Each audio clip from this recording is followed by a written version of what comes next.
What is the number one Mavericks and NBA storyline that you're following this offseason? We'll dial into all that and more coming up next on the DLLS Mavs Podcast.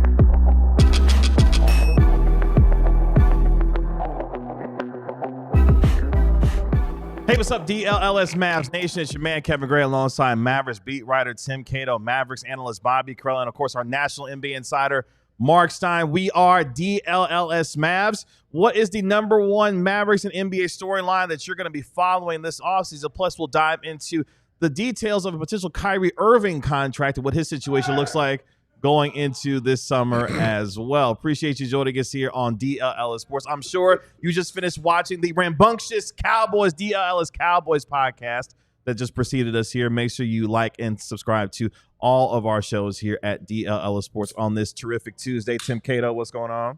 I'm lovely. I am a little bit confused why you, Kevin, and Mark Stein did not join the memo of T-shirts that me and Bobby sent out to the group chat. Earth tones, neutrals. Or the question could be, why didn't you join me and Mark Stein in the colors that we decided to choose for today's show? Mark Stein has a white T-shirt on. Who would win 2-on-2, me and t-shirt. Tim Cato or KG and Mark Stein? Win at what? Two lefties. Oh, wow. Shout out to the two lefties over here. I played basketball last night, and I have never hurt more. You a little sore after not a flex. your pickup game last night? How many did you score? Played 3 games. 1 basket. 3 threes, 2, 3, 4 twos. So do the math for that. 9, 8. Yeah, like 13 points. Right. Yeah, 17 points over 3 games. 17 points over 3 games. So Something you like averaged a little more than 5 points per game. I'm not saying it looked pretty. And trust me, the level of shape I'm in right now, it did not look pretty. But yes, I scored a appropriate amount for... Thank you, Juan Martinez. Shout out to Juan Martinez. They picked me and Stein. Shout out to you, Juan. Scored under an acceptable amount. I would dunk on I Cato. agree with Elliot Eitzman. We're on the same team. Bobby, we just went over this. Elliot says I would dunk. Sarah's here, too. Not that I would. Elliot says that Elliot would dunk. They would on dunk Cato. on you, Cato. Bobby Curler, what's going on? Dude, it's been a morning. What happened? You Just I don't want to talk about it. All right, everything is fine. I'm happy to be here with all of you, with my favorite guys. That's right. covering The team. covering a basketball Kevin, team. your favorite pickup players. That's right. Your favorite pickup basketball players. Mark Stein with his 2 phones and computer. What's going on? Mike in the microphone. Don't I shout loud enough that it doesn't matter? What's your device time like this time of year? A lot. Oh, I would love to see like your weekly screen report on your phone to see what it is on your iPhone. Have to. But like the next month of your life, what's it look like? What's it like being an NBA insider, a national NBA insider? Yeah, when the calendar this time turns to of June. Yeah. It is. I mean, on one hand, it's great that like people reach out to you too. It's not just a one-way street because there is so much interest in information that, you know, the phone does ring. But there's also, I would say this is probably the number one time of year for misinformation. So stuff you hear really has to be vetted and checked because it just, I've never been a huge draft person. So that's like, I always say that, you know, I spent 15 years at ESPN. One of the greatest parts about that was ESPN has always had like dedicated reporters who only cover the draft. And that's the way you have to do it. I think the draft has become a 24/7, 365 gig unto itself. And so I've always, even around draft time, I've always focused on the larger transactions involving established players that teams are working on in conjunction with the draft. I've tried to make that my focus because, like, I can't be Rafael Barlow, and I don't study these guys all year long like a true draft expert does. But that was one of the things that I was really excited about Jake Fisher joining me as a twice-a-week contributor, because Jake, he's much more of a draftnik than me, and so he brings a lot of draft chatter to the table.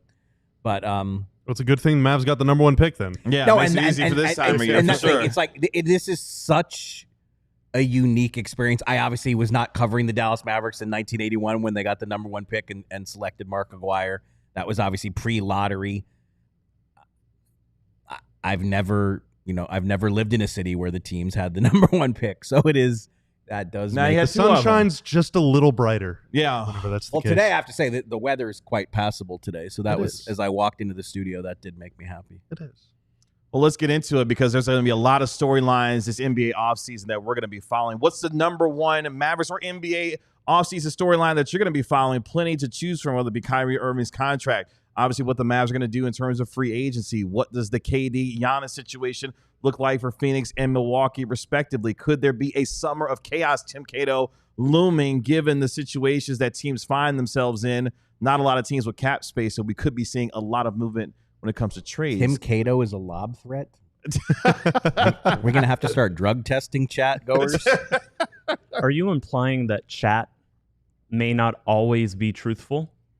I have never doubted anything that one of our beloved, esteemed commenters has ever put in there. I agree. Because I don't think that our fans, our supporters, our friends would be dishonest to us. Let's be honest. You're not a lob threat on the Papa shot in the hallway. Golly, man. You want to try that out? After the show. I don't know if Pop-O-Matic would approve of what I could cut the tension with a knife. Man, like, do we need to leave for a second? Do y'all need to? Go ahead, Tim. Should we have Abby film that? Oh, jeez. I am happy to do it. Boston Celtics. I'm very curious what they do. Really? I am picking them because we are officially entering the era where the collective bargaining agreement and the cap restrictions of the second apron, as voted upon by the Players Association, by the owners, this is what the NBA wants. This is what Adam Silver wants. And the first super team, the first champion, the first genuine roster built that, not only could be a title contender, but won a title very famously last year, less than a year ago. They're going to be a victim to it. This wouldn't be my number 1, but speaking to your point, I really hope when Adam Silver has his press conference at the finals that someone actually asks that. Adam, is this what you guys really wanted? Like, this is what you wanted, isn't it? You wanted 7 different champions in 7 years. Right. I mean, he's not going to answer it, but I do hope somebody asks it. Yeah, 100%. I mean, this is the, there are a million different storylines in the NBA. There are a dozen storylines that would have been acceptable answers. Sure. I chose a storyline, yes, the Boston Celtics, but really what I'm choosing. And you can make the argument, you could correctly make an argument that Minnesota trading Karl Anthony Towns was the first move that was an apron move, a salary cap move, a CBA move.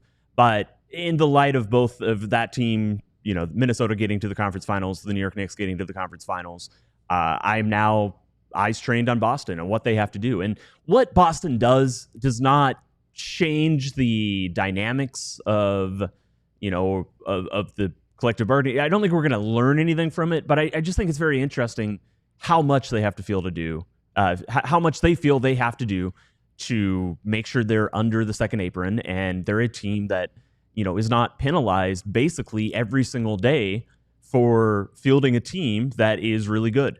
Because that's the point of the NBA we're at. You get punished if you're too good.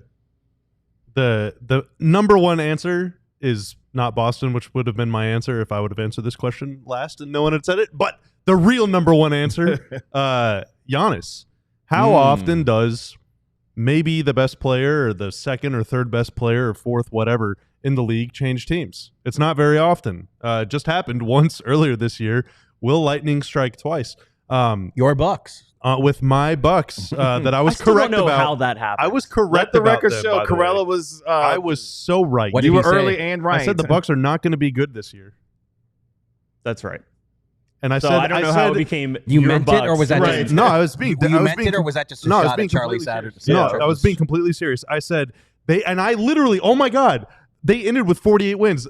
Tanner, you can go back and find footage of me saying the Bucks are going to end up winning 48 games, and everyone's going to think they're fine. But just, don't worry, they're not. They're Can terrible. you pull that up, Tanner, right now? They're a bad team. I can vouch for him saying that. He That's did not say even that, a frosty cold take.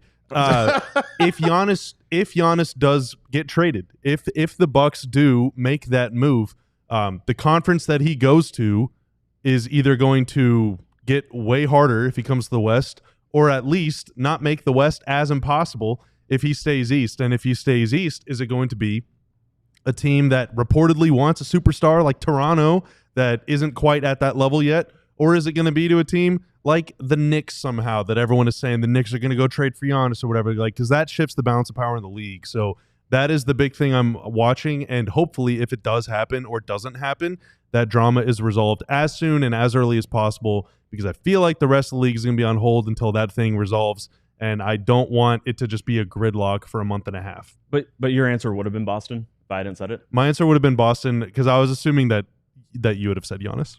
So we're not only matching T-shirts. You're matching thoughts. Well, because today, for the clearly. same reason Matching. as how often do you see a top 5 player change teams? How often do you see a top 5 team blow it up? Like the last time that a champion blew it up was the Mavs. That was 15 years ago. Boston won the title last year, and they might trade 1 or 2 of their starting lineup, or 3 of them, this summer. Like that never happens. Also, if you're looking for surprising player movement that happens because of third and fourth teams getting involved, I think Boston's the likeliest outcome here. You know, it could be Giannis, could be Milwaukee, but I could see whatever deal Boston does get real funky and real weird. Mark, it does feel like the summer of 2019 when it felt like the rest of the NBA was just waiting on Kawhi Leonard's decision on where he was going to go. Of course, he wound up going to the Clippers. It feels a lot like that when it comes to Giannis, maybe in some ways with Kevin Durant and his situation in Phoenix. What's on your radar when it comes to the biggest storylines that you're keeping your eye on, piquing your interest going into this offseason? Well, first, I got to say, I was so wrapped up in my many devices when the show started that I did not realize the extent to which your shirts are from the same closet. Not only looking like you're a 2-on-2 NBA Jam squad, but they even match the chairs. Like, what is? Oh man, I really do blend in. What diligence from you guys?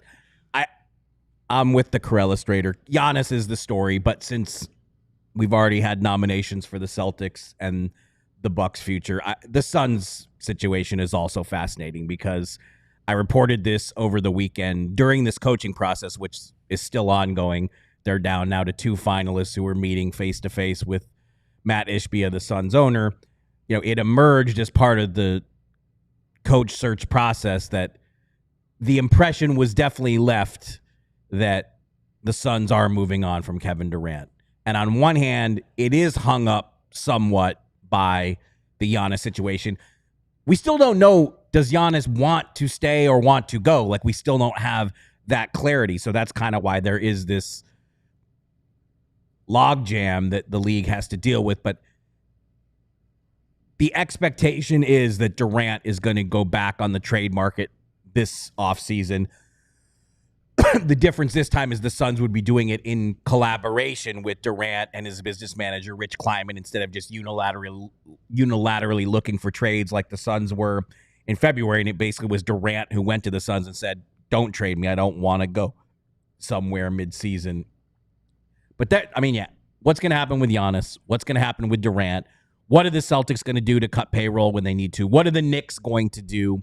Because Bridges is due for this sizable extension. Mm-hmm. And it just traded 80 first-round picks for him. That's right. I mean, 4 more firsts than were involved in a trade in February. It's all good, man. Everything is totally fine and awesome. Also, Bridges. Juan says that, Mark, you know the answer. I know the answer to what, Juan? I'm assuming that's probably about KD. What? Or Giannis. Please clarify. All of them. I would love to know all of them, all the which answers answer. to all the offseason questions. Bridges is not repped by CAA, correct? I don't know if that makes any difference. Jeez, sorry. I do not I remember. thought I was doing that. I'm prepping for the ad. Right. All right, anyway. Well, He thought he was being real, just inconspicuous, getting himself ready for it. let's Trying to be we professional. can just get to that. Yeah, It's a let's go ahead and get to professional. that. We'll continue that conversation. Plus, molded into which team's situation are you currently most envious of going into this offseason and what their future could look like? All that and more coming up next here on the DLLS Mavs Podcast. But first, if you love Wendy's Frosties, and honestly, who doesn't, man? Who does not love Frosties? Well, we got some big news. There are all new Frosty Swirl and Frosty Fusion flavors that you can get in either chocolate or vanilla. I have a vanilla Pop-Tart strawberry Frosty Fusion. KG, over there, you have an Oreo brownie one. Tim, I believe that yours is a brownie batter Frosty Swirl. Okay. You can go to Wendy's and get these right now. It is incredible. I'm going to take a bite. That's good. Oh. good. I love Pop-Tarts. I just want to put that out there. Anyone who knows me knows how much I love Pop-Tarts. Strawberry Pop-Tarts, absolutely goated. Anyway, whatever flavor you're craving, This Oreo one slaps. I'm not going to lie. odds are we've got a Frosty for it. So clock in for a sweet treat anytime, including midnight or later, with Wendy's all-new Frosty flavors. I recommend getting some fries with it as well. A refresh on a classic, it's got to be Wendy's at participating U.S. Wendy's. Hours may vary by location. This is the best show we've ever had. Yeah, seriously. And it's also that way because we all smell good. And you know why we smell good? We smell good thanks to Mando. Mando, of course, is a men's deodorant brand, hyper-focused on keeping every aspect of a man's body smelling fresh and clean. It takes care of all of those smelly parts of your body, whether it's your underarms, your underboobs, all of it wants you to smell good when it comes to Mando. All products baking soda free and paraben free as well. Created by a doctor who first saw firsthand how normal BO was being misdiagnosed and mistreated. Clinically proven to block odor all day and control odor for up to 72 hours. Tremendous selection when it comes to your Mando starter pack, which is perfect for new customers. It comes with a solid stick deodorant and cream tube as well. Deodorant, 2 free products of your choice like mini body wash and deodorant wipes, and it comes with free shipping as well. As a special offer for our listeners, new customers get a $5 off their starter pack with our exclusive code. That equates to 40% off your starter pack. Use code DLLS at shopmando.com. That's SHOPMANDO.com. And support our show by telling them where you got it from. Smell fresher and stay drier. Boost your confidence from head to toe with Mando. DLLS sponsored by Big Dairy. You're right. That's quite a blockbuster trade in itself. You dealt the Mando read to KG to get the Wendy's read. It is a big deal. Well, It's a big deal. we're a team. There was no here. reporting on that one. I don't know why. Which direction did the first rounders go? I think Bobby had to probably give up. it's an equal. Wow, He had to- you really tried to do that. It's an equal trade. Okay. There That's you go. true. Which NBA's current team situation are you most envious of going into this offseason? We dove into a little bit of some of the storylines that we're going to be keeping our eye on in our first segment. A little bit later on, we'll talk about Kyrie Irving and his contract situation as well. But when you start looking around as we get closer to the NBA offseason, the NBA Finals begin on Thursday, June 5th, with the Oklahoma City Thunder hosting the Indiana Pacers. The Oklahoma City Thunder will have home court advantage in the NBA Finals this year as we look at situations around the league, whether it be the Houston Rockets, the San Antonio Spurs. Obviously, the envy of the league right now is the Dallas Mavericks holding the #1 overall pick, which means Cooper Flagg presumably is coming to Dallas. So I'm sure there's a lot of teams looking around that wanted to have the #1 overall selection. But Bobby Curl, as I start with you on this one here, which team in the NBA situation are you currently most envious of if you're not looking at Dallas holding the #1 overall pick, which means they have the right to select Cooper Flagg? Well, KG, I'm glad I go first on this one because my answer is the Boston Celtics. Just kidding. Okay. Just kidding. Can we all just acknowledge OKC and then actually Yeah, I fake mean, answers after OKC? that's like the only answer. Right. So imagine having a roster full of 23-year-olds that are all incredible and you own the next 15 drafts. Outside of OKC, it's tough, man, because Brooklyn is a blank slate. So are you jealous of having endless possibilities? Are you jealous of a team like Utah that has a ton of picks, but you don't have an endless possibilities because you have a couple vets that you got to decide what to do with, and then you have Lowry, and then you have Keontae George, some building blocks. You have a team like Phoenix where you can blow it up and acquire the blank slate, but it doesn't really seem like there is Matt Ishbia, is that you?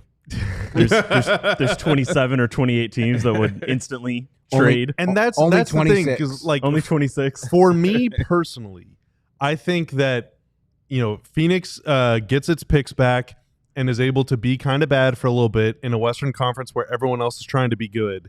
Like, you're zigging while everyone is zagging. I'm definitely not envious of their situation. Their situation is awful.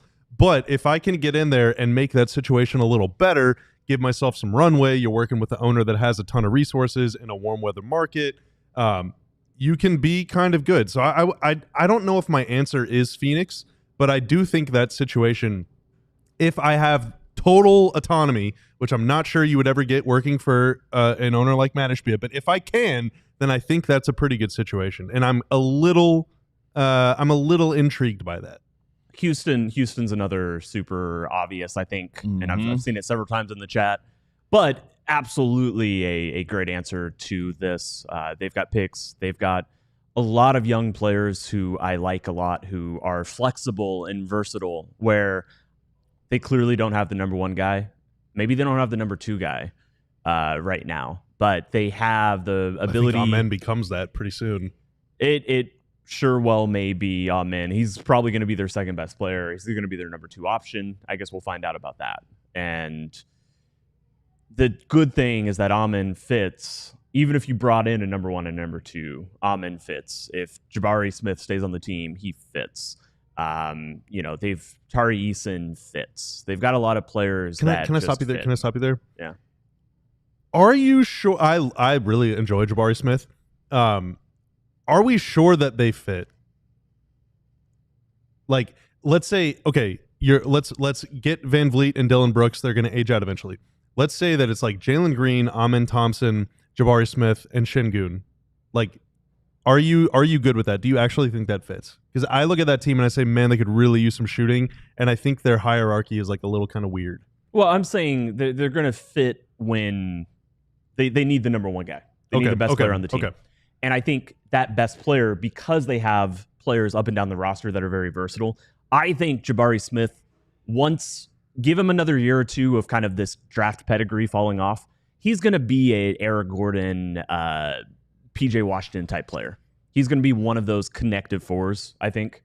I think that there is a real chance that's his career trajectory. High-end defender, too. Yeah, high-end defender who spaces. Big Tari Eason shoots volume. And has some chops to punish mismatches, to create his own shot, not as a option level, but as a guy who does it within the flow of the offense. And like PJ. Yeah, like PJ, like Aaron Gordon, like these guys. And so I think Jabari fits so well. Now he may end up going out in whatever deal they make, whether it's this summer, whether it's later on, whether it's Giannis, whether whoever it is. But I think that he's super versatile. I think Amen is super versatile. I think they've got versatile players up and down their roster. I still am in on Reed Shepherd. We'll see exactly what happens there. But I just think that, it's not just the flexibility to make the swing. It's the flexibility that when you make the swing, again, we'll see which players actually are still on the roster. But I think that they have a lot of players that if they stay on the roster, they could fit well next to most number one options, most stars, most best players. I'd like to add a tag to my answer. I really honestly feel like the best answer is probably, outside of OKC, is probably San Antonio. But I could never, ever associate with that organization. You couldn't bring yourself to it, huh? I want to put that out there. I didn't forget the Spurs exist. Unfortunately, I always remember that they exist. Those are some intriguing answers. Obviously, Houston, yes, San Antonio, obviously with the situation that Oklahoma City has. Marcin, before I go to you, there's a situation. I'm going to take it to the Eastern Conference since we're so stuck on the West right now. Indiana's situation is really interesting to me because you've got your franchise point guard now in Tyrese Halliburton. You've got some really nice cost control players when it comes to Andrew Nembhard, Aaron Nesmith. Obviously, they got to make a decision when it comes to Miles Turner, which I expect he would be back, with them going forward and beyond after spending his first 10 seasons with the Indiana Pacers. I'm really interested and intrigued by their situation going forward because they got a lot of nice young pieces there. But most importantly, like I said, they've got a franchise point guard that they can build around for the next 10 years in Tyrese Halliburton. If I'm going to take it to the Eastern Conference side of things, since we we're so heavy on the West. Indiana situation is very interesting. I want to react to something Bobby said. So as you are the most overt lover of the Mavericks on this Empire floor. That is correct. So the Spurs are the team you most dislike at this point in your life. Is that true? Is that? Yeah, I mean, with the Luka trade came the end of the Mavs Suns rivalry. I mean, you remember how fired up I was whenever the knife did what he needed to do to Yusuf Nurkic. Yeah, it's always the Spurs. Always has been. That team haunted my dreams as a kid. Yeah, that was in the midst. That was in the midst of your youth. Mavs' first ever playoff run of my lifetime ended at the hands of Greg Popovich and Tim Duncan. That was the beat Utah, lose to the Spurs in the second round. I was there for game 1. It was awful. Game 1 of the Spurs series. Of the Spurs series, yeah. Game 3 and 4 of the Utah series. Yeah, we went to San Antonio. Do the Mavs masses feel that way, you think? I don't know. I guess let us know in the chat. Yeah, I was curious about that. We ranked the rivals during the season, but that was before the trade. Yeah, before the season, before the trade, yeah. I think that I might have even cooled off on the Spurs for that tier list because I was like, I don't really care about them anymore. But because I viewed them at different levels. Like I viewed the Spurs as not very good, and the Mavs as awesome. And I'm like, It's hard for me to dig into the envy question. I mean, like I'm just going to take this in a completely different direction because I was really thinking about this over the weekend. That like, again, yesterday marked 4 months since the Luka trade. We live in a city that I think Mavs fans are just so weary of being miserable and angry. They want to be happy. They want something to celebrate. They want to embrace what's going to happen on June 25th with the draft selection of Cooper Flagg. But I have to say, over the weekend, I was imagining us as SCTO, and we're doing the King show. oh, and like, so this is the 180-degree opposite of envy. But I can't get over it. They didn't draft Luka because they had Fox. Halliburton slips to them. Now they have Fox and Halliburton. Halliburton joins the Kings in the middle of a playoff drought that at that point was, 14 seasons plus. Couldn't have been prouder to be a King, more pro-Sacramento. I'm the guy who's going to help us get out of this mess. They trade Halliburton in less than 2 seasons, which, okay, they get Sabonis, an all-star big. It makes some sense. No, it didn't. For so long, it was painted as a win-win trade. But then they alienate Fox to the point that he wants to leave. And now they don't have Luka, they don't have Halliburton, and they don't have Fox. What would we say if this show was SCTO? What would we say? Fire Vlade. What would we say? That's how bad teams stay bad. And on top of all that, 19 seasons, 1 playoff berth. I mean,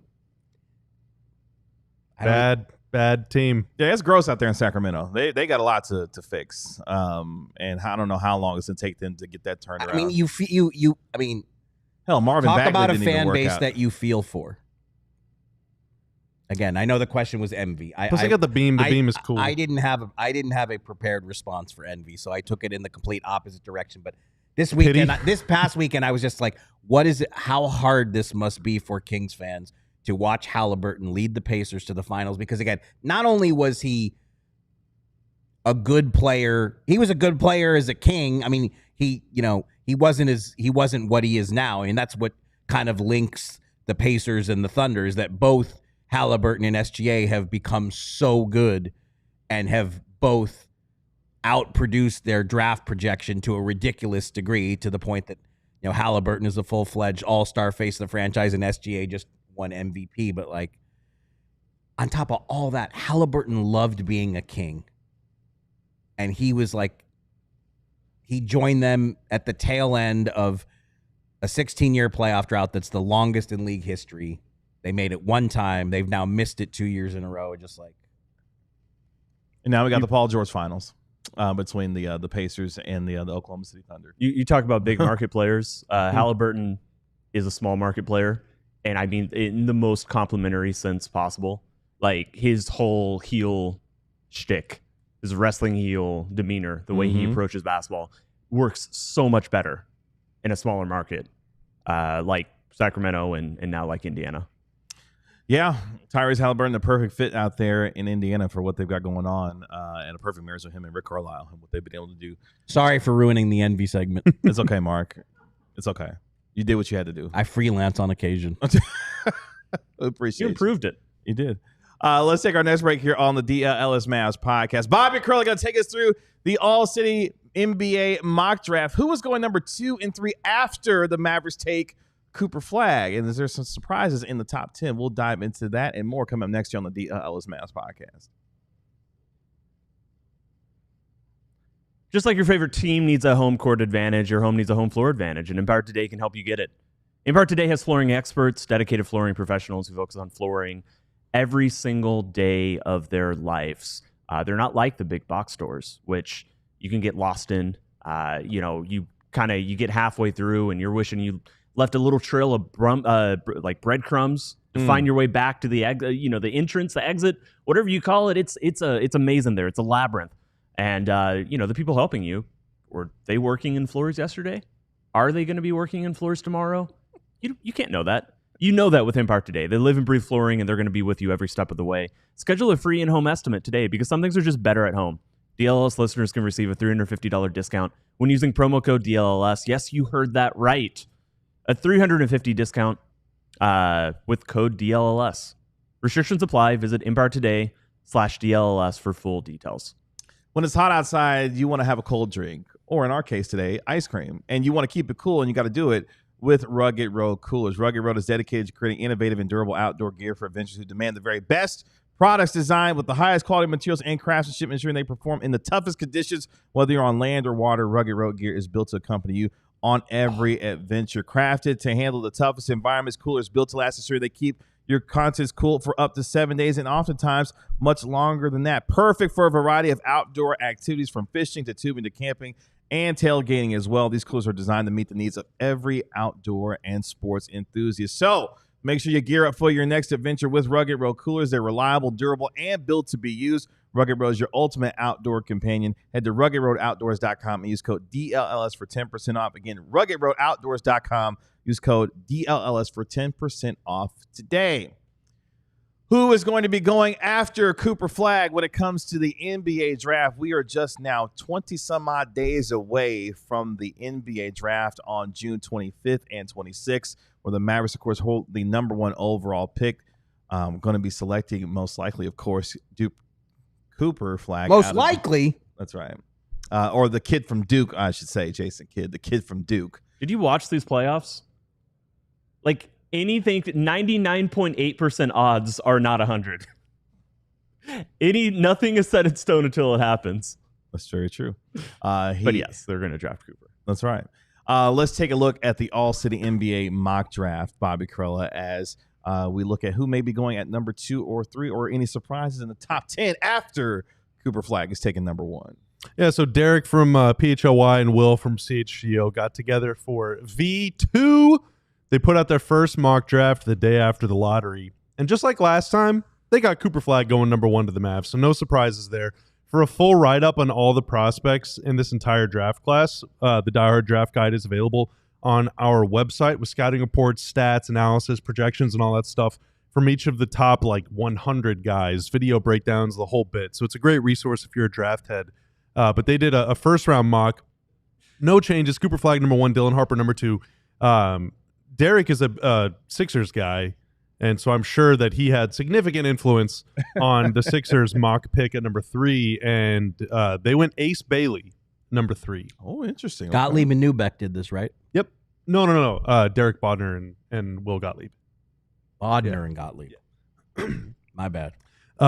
So Ace Bailey, they go for upside, not, I guess, I don't know, the reports recently is Trey Johnson could go number 3.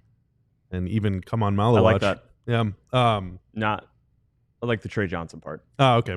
Yeah. Tanner's favorite player, VJ Edgecombe, goes That's number right. 4. Baylor's finest, to the Hornets. And then Utah gets Trey Johnson. Now that's noteworthy to me because it feels like the Jazz draft a guard every year. This would be like the 14th year in a row that they take a guard. But Colin Sexton on the move, yeah, man. and that relates to the Mavs because, of course, there are a lot of fans in our chat every day that are like, hey, Colin Sexton is the guy. Let's get Colin Sexton. Let's get Colin Sexton. Didn't you start that? No, I think it might have been a T-Cat. Was that a T-Cat joint? Or I've KG, did you definitely say brought it? up his name a lot. Yeah, so probably me. I don't think I wasn't starting anything. I was just mentioning him as a player I like and who I think fits. Let's stop on that for just a second when it comes to Utah, Markstein, because I'm interested. They, of course, have hired a new president of basketball operations. Danny Ainge's son is going to be taking over. They're going to be the number one decision maker. What's kind of the vision if we're looking at them there when it comes to their draft, but also just the vision overall and what that could look like going forward there? Well, a lot of people around the league have their eyes on the Jazz because Austin Ainge, as you said, Danny Ainge's son, is the new shot caller in Utah, according to the hierarchy they laid out at a press conference yesterday. And Austin Ainge was flat out asked, look, the Jazz tanked this season. They openly tanked this season. That's why the Utah loss became a drinking game on this show early in the season. There it is. My guy was ready. Yeah, he was. He didn't know I was going to do that, and he was No, ready. he was ready. But Utah tanked. Remember, the first two seasons, Will Hardy was their coach. They started out 26-26. They were a 500 team for more than half the season, then tanked. This time, they flat out tanked. They had the worst record in the league. They fell as far in the lottery as they possibly could. They went 17-65, ended up with the number 5 pick. So yesterday, Austin Ainge was asked and flat out said, we're not doing that again. What's so interesting is BYU has DeBonsa, who's the projected top pick in the 2026 draft. And so for the Jazz to come out and outright say, no, we're not tanking, we're going to, play to win next season, right away, that makes you wonder, really? Because wouldn't you want to give yourself a shot at winning the lottery that leads tried to that already. a BYU superstar? But the more pertinent question it spawns is, what kind of trades are they going to be looking at? Is Lauri Markkanen now going to be someone who they consider moving?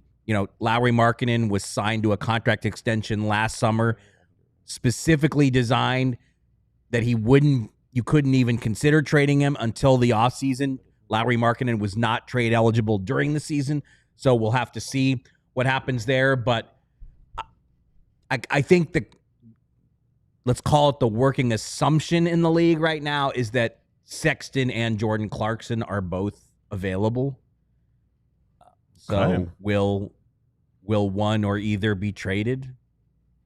Well, there you go, Mavs fans. We'll That's have something to to think see. about there. Go ahead, Byron. That's 2 guards. Yeah, that's 2 guards that's available. And they're both kind of 2 guards. I see Wait, I what don't you're get doing there. Thank you. Number 6, they got Washington taking Jeremiah Fears. That's 2 guard Oh, action wow. with the GOAT Jordan Poole. And that's a steep. Fears has a pretty wide range. Feels like he's climbing a little bit. I but thought he was lower top 10, like maybe in the 9 to 11 range. From my understanding, there's a little bit of buzz that maybe he's going to be a little bit higher. However, I think there's also a scenario where if he misses, if he slips past 6, maybe 7, it could be a situation where he's 15. Okay. Where it's not that he has a huge range. It's just that there's a few teams in the middle of the top 10 that would be interested. A few teams in the middle of the 10s, 11 to 20 that would be interested. That said, I think if he starts getting late lottery or out of the lottery, it's also a scenario where somebody might move up for him. Interesting. Okay. Toronto gets Kaman Malawach, who there was a report recently that he could go as high as 3. Of course, like Mark said, who even knows anything this time of year? Everything is constantly changing all the time. Carter Bryant to Houston at 10. That's annoying. That's another athlete. That would be great for the Rockets to just get more guys that can run fast and jump high with really long wingspans. Derek Queen, a player of note, in this mock draft falls all the way to 14, going to the Spurs. That's just what they need, another big My man. Spurs. Yeah, another big for the Spurs. But then also, I think in their first draft, he went number 6 to Washington. And Jeremiah Fears was like 12 or 13 or something. And now they kind of trade spots. So Maybe it's just like, and really, you could make the same case for number 3 too, like between Bailey. And I mean, this is exactly why I didn't want the Mavs to get the 3rd or the 4th pick, because you could take Ace Bailey, or you could take Derek Queen or Jeremiah Fears, or you could take Malawach, or you could take Trey Johnson. Like the range of player. Yeah. Whenever there's 25 3rd picks, that really means there's no 3rd picks. That's a great point. Yeah. And so getting the number 1 pick, I got to say, is pretty great. I think it feels good. 2 mock drafts in a row. Yeah. 2 mock drafts in a row that Cedric Howard goes to OKC. That is really annoying. Just stop giving them good players. I don't know how it's legal, how it's allowed for the Thunder to have another good pick. I think he should be a lottery pick. Like, really? I think he might possibly. He dropped out of workouts and scrimmages and stuff, and OKC is very famous for giving players promises, and so I think it does kind of do the what's going on in OKC thing, because anytime a player stops working out, OKC is always involved somehow. OKC, a very prominent example of that, I believe, was the legend Cameron Payne. In the 2015 That's a draft. deep cut. Wow. Jace Richardson, guy that I was keeping an eye on at 11 for the Mavs, goes 19 to Brooklyn. Got a bunch of guards, got a bunch of guards. But notably, though, first off, no Tim Cato in the first round. Oh, I got out of Michigan. Yeah, I've also stopped workouts. I have a promise. Oh, you have? Yeah. Oh, makes wow. sense.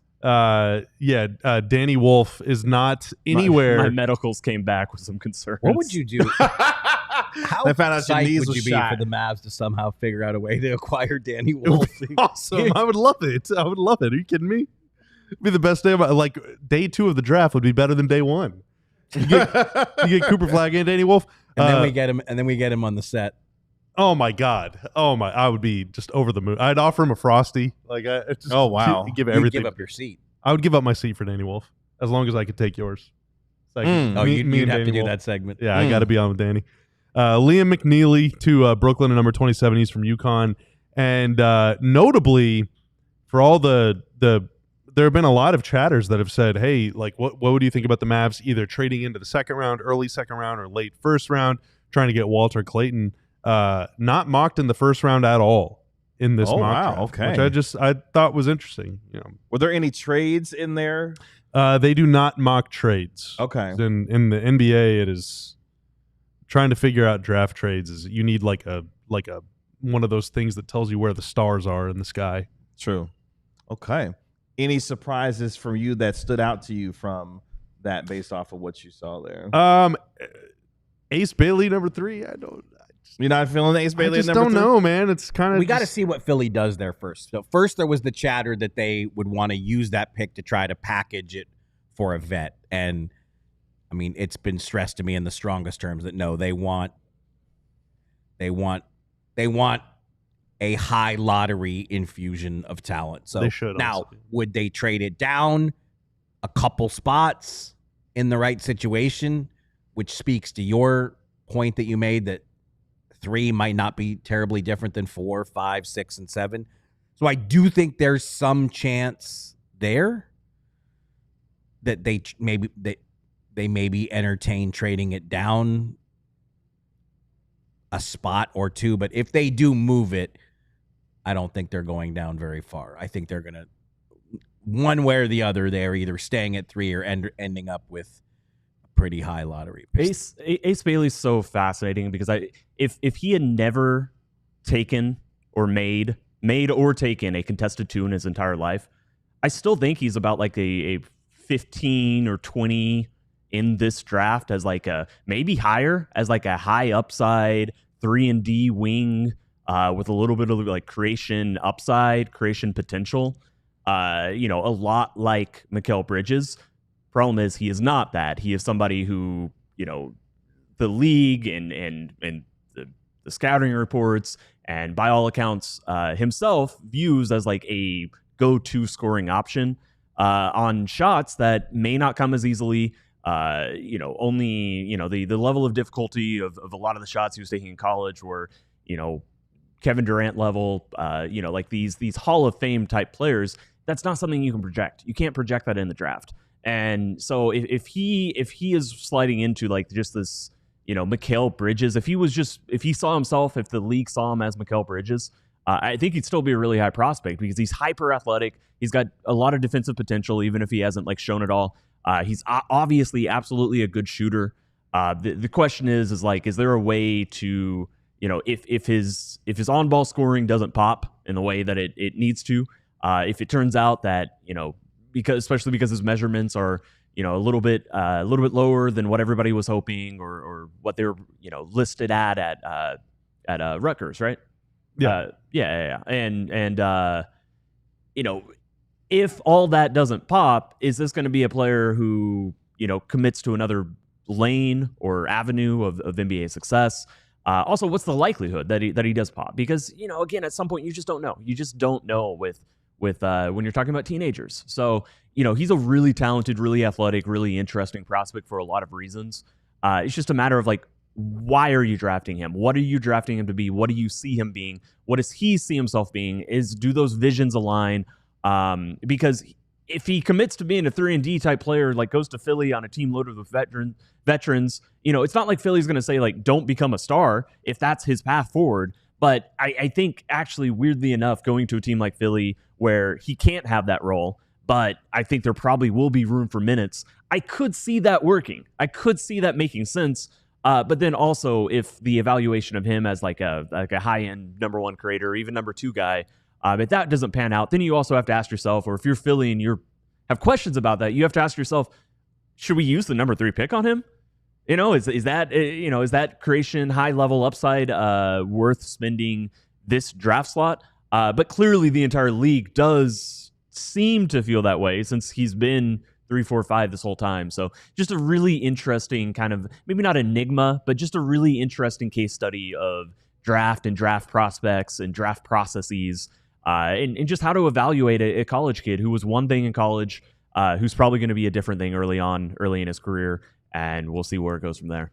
Make sure you check out the ALLCITY NBA mock draft as we get closer to the NBA draft coming up on June 25th and 26th. Where, of course, your Mavericks hold the number 1 overall pick. Let's take our final break here on the DLLS Mavs podcast. When we come back, let's get into the Kyrie Irving contract situation and the options available to him as we move closer to his opt-in or opt-out date. We'll discuss that coming up next year on the DLLS Mavs podcast. But first, are you a diehard? If so, hey, you're awesome. If not, what are you waiting for? Scan the QR code that is going to appear on your screen in just a matter of there's going to be a QR code eventually, all right? So keep your eye. But there is definitely a link in the description below. There's even a whole website, alldlls.com, a great place to go every single day. It's my homepage on all of my devices. And you can join our diehard community. We're almost 1,500 strong now. Whenever you do, you get a free shirt of your choice. We got more than 40 designs to choose from. I love each one of them more than the last one, if you can believe it. There's the QR code. Heck yeah. You also get a free shirt of your choice. You also get to go to the DLS Diehard Discord Lounge, a great place to hang out with your fellow diehards. You get your physical diehard card, Mark Stein. Flaunt it. If you got it, flaunt it.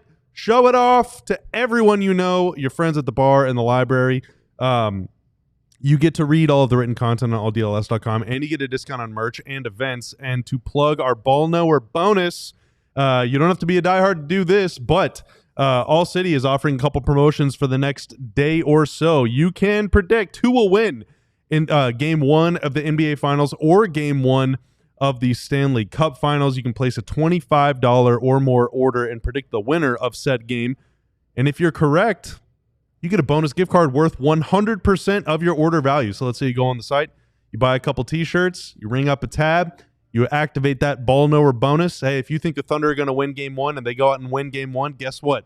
You get a gift card. You can go get 2 more shirts the next day. Oh, my God. It's amazing. So go take advantage of that right now. There's so many reasons to become a diehard. Those are just a few of them. Again, you don't have to be a diehard to do that, but if you are, then you get to save money whenever you do. And shout out to each and every one of you.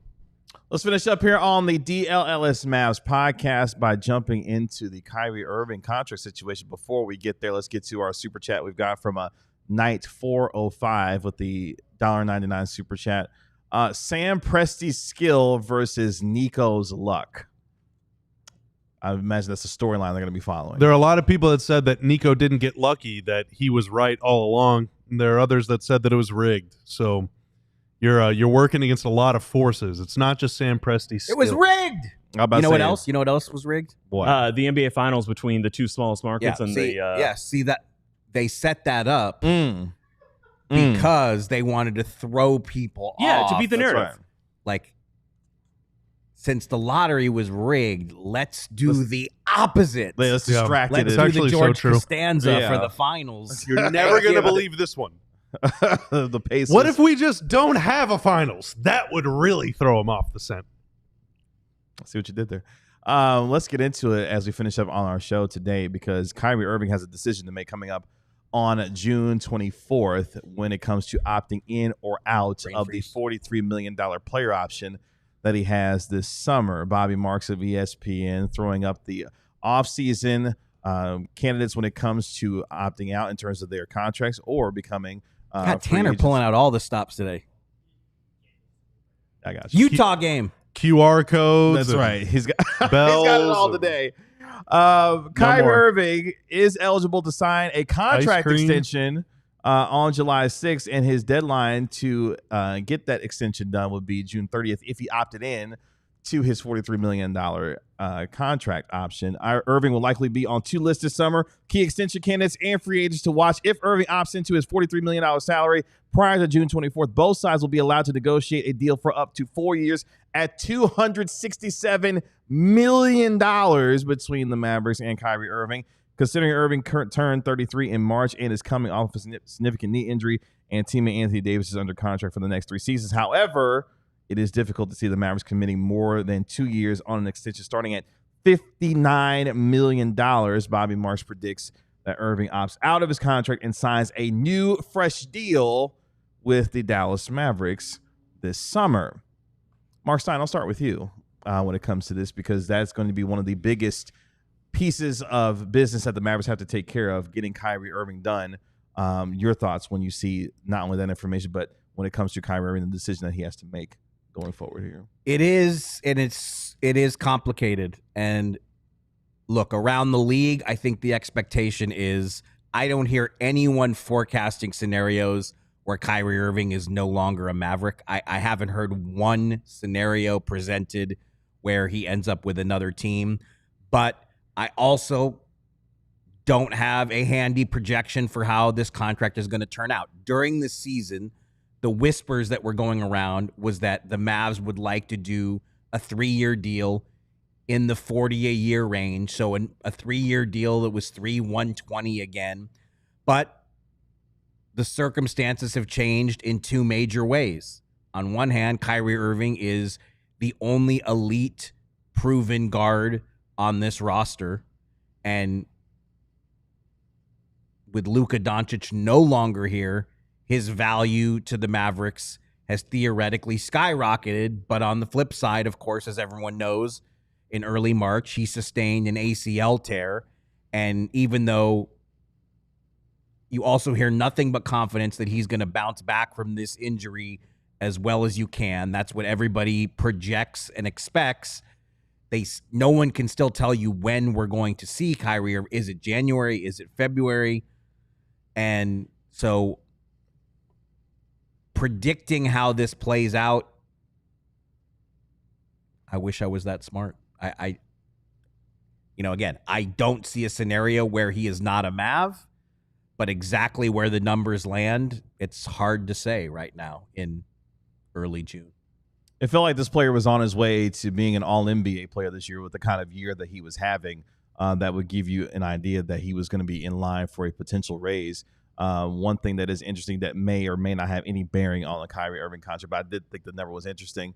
A report floating out there that Tyler Hero could sign a 3-year contract worth $150 million, basically giving him $50 million a season. That's just something just to keep in mind when you're thinking about guards making that kind of money. But obviously that is number one for the Mavericks in terms of business to get done going forward here. Yeah, last season, Kyrie made about 29% of the cap and eligible for 35. And the question, I think it's clear from his play, and Kyrie re-signed. He signed this contract initially with very, very, almost no interest around the league. Certainly not at those numbers.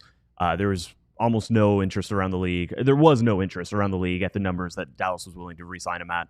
And he signed it after Dallas had just crashed out, flamed out, not through any fault of Kyrie, but had just flamed out of the playoffs. That was 2023. They ended up getting Derek Lively, as you guys all know. By his play over the past 2 seasons, he has absolutely earned something at least closer to his max 35% of the salary cap slot. He's absolutely earned that.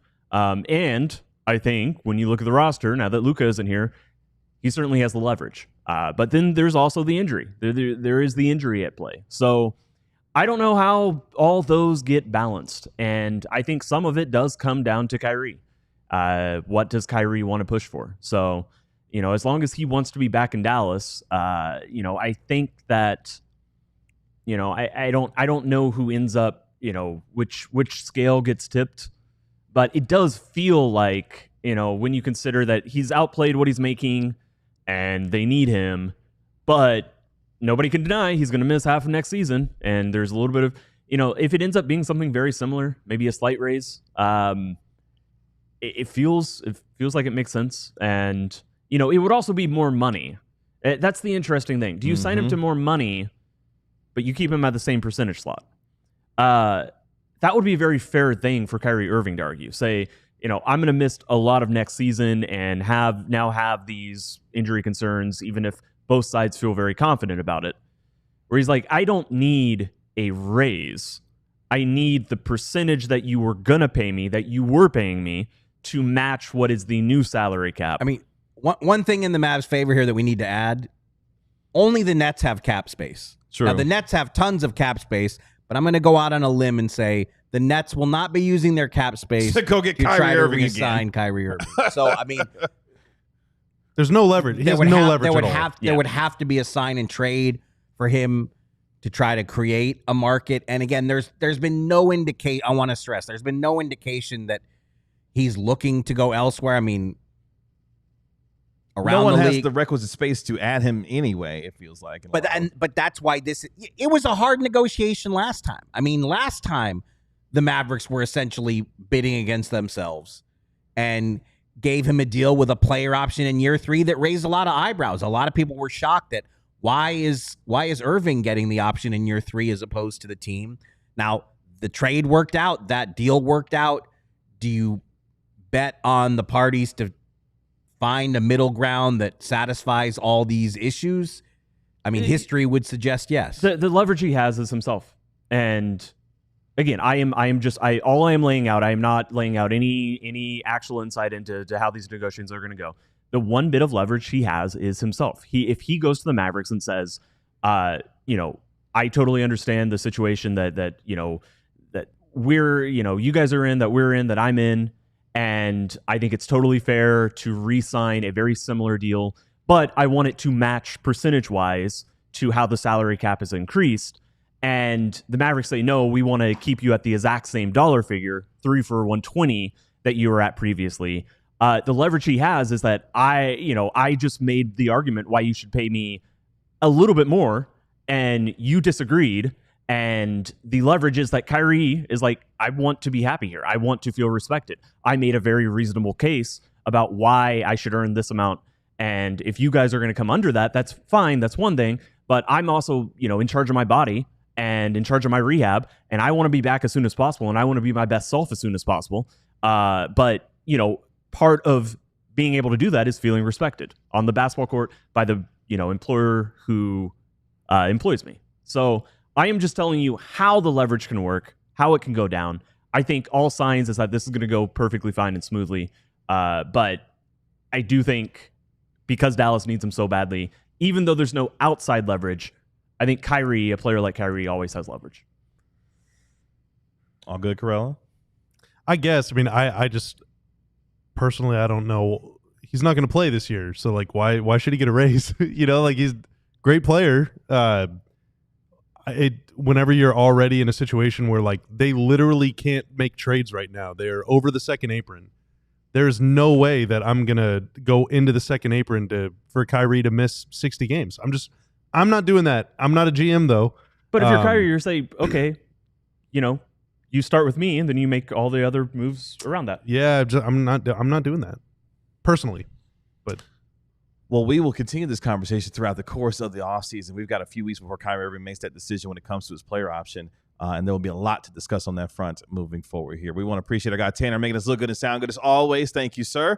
That is our national NBA insider, Mark Stein. That is our Mavericks analyst, Bobby Curl. That is our Mavericks beat writer, Tim Cato. I'm your host, Kevin Gray. We are DLLS Mavs. We'll talk to you tomorrow at 12 p.m. right here on DLLS Sports. Y'all enjoy the rest of your Tuesday. We'll talk to you tomorrow. Peace. We all silly like the mayor.